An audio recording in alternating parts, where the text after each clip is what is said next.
మీ అందరికీ నా హృదయపూర్వక వందనాలు. చెమ్మగలిగిన దేవుని పిల్లారా, మీ హృదయాలు వెలిగించే మాటతో దేవుడే కొన్ని మాటలు తీసుకొని మీ అద్దకు వచ్చినాడు కనుక మీరు నేను కలిసి ప్రభు మాటల చేత మన హృదయాలు వెలిగించుకుందాం.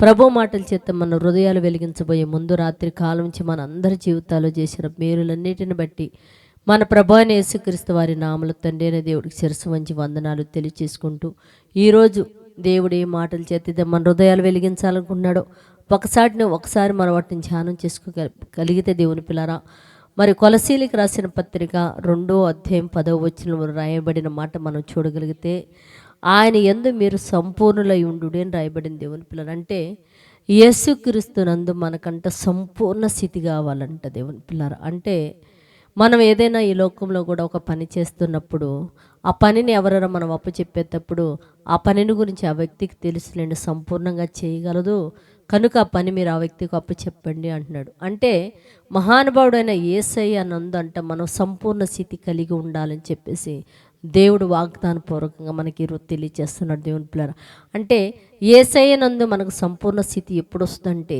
యేసుక్రీస్తు వారికి కలిగిన లక్షణాలు మనకు కలిగి ఉండాలి. దేవుని పిల్లరా, ఒకటి క్షమించే గుణం మన దగ్గర ఉండాలా, సొనుగుడు గొనుగుడు మనకు ఉండగలదు. దేవుని పిల్లలారా, ఏమండి, ఈ పవిత్రమైన మనసు మనకు ఉండాలా, పవిత్రమైన కనులు మన నోటిలో ఉంచి శుభవచనం వచ్చేటట్టు ఉండాలంటే ఒక సంపూర్ణ స్థితి యేసయ్య ఏ స్థితి కలిగి ఉన్నాడో ఆ స్థితిగానే మనము కలిగి ఉంటే దేవుని పిల్లరా, యేసయ్యతో కలిసి నిత్య జీవానికి వెళ్ళే గొప్ప భాగ్యం మనకు అనుగ్రహింపబడింది. కనుక భూమి మీద ఉన్న ప్రతి ఒక్కళ్ళు కూడా యేసుక్రీస్తునందు సంపూర్ణ స్థితి కలిగి ఉండినట్లు ప్రార్థన చేద్దాం.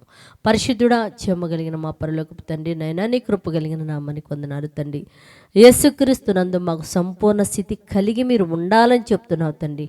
అట్టి సంపూర్ణ స్థితి మేము కలిగిన వారిమై ఆ మహానుభావుని గురించి నీ గురించి భూమి మీద నీ ప్రజలకు తెలియజేసేవారిగా ఉండినట్లు మమ్మల్ని పరిశుద్ధాత్మ చేత అభిషేకించి మీరు మహిమ పొందమని మా రక్షకుడు నీ కుమారుడనే పరిశుద్ధ నామములో ప్రార్థన అడుగుతున్నాం తండ్రి.